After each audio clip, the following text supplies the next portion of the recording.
اور آپ نے اس میں ایک تو یہ بتائیں کہ ہمارے ساتھ شیئر کریں کہ آپ کے ساتھ ان کی شیئرنگ کیا ہوئی ہے، کل وہ اگلا لائے عمل دینا ہے انہوں نے یا کوئی ڈیٹ دے دیں گے کل اسمبلیاں تحلیل کرنے کی؟ بسم اللہ الرحمن الرحیم۔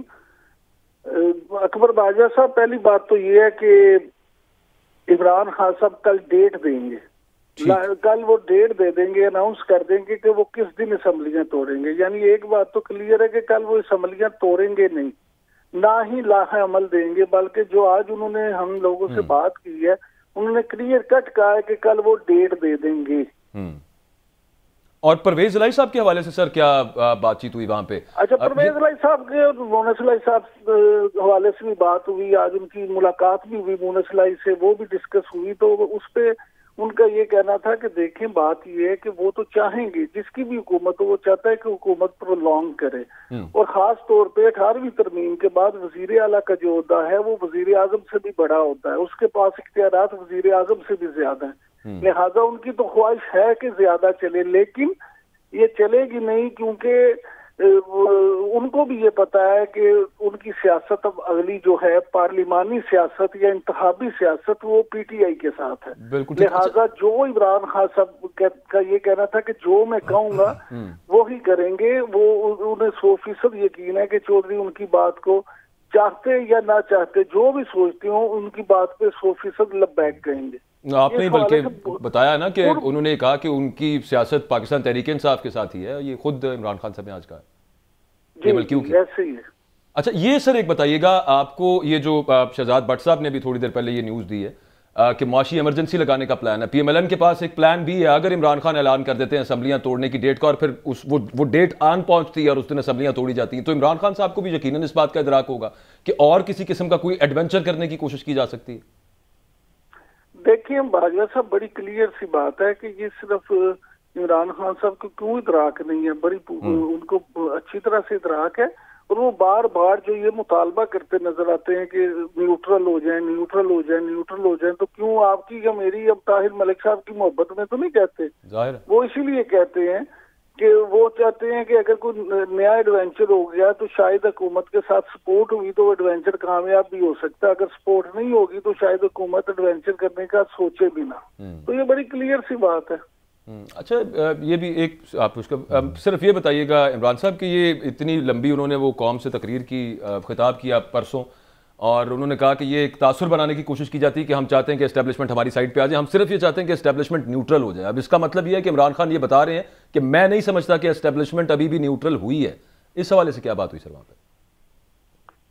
باجوہ صاحب گزارش یہ ہے کہ عمران خان صاحب تو آج بھی جو گفتگو کر رہے تھے جی اس پہ یہ بڑا واضح تھا کہ وہ نیوٹرل نہیں سمجھتے اسٹیبلشمنٹ کو، کیونکہ اگر وہ نیوٹرل سمجھتے ہوں تو پھر وہ یہ مطالبہ کیوں کریں کہ آپ نیوٹرل ہو جائیں، وہ تو یہ مطالبہ کر رہے ہیں کہ آپ نیوٹرل ہو جائیں۔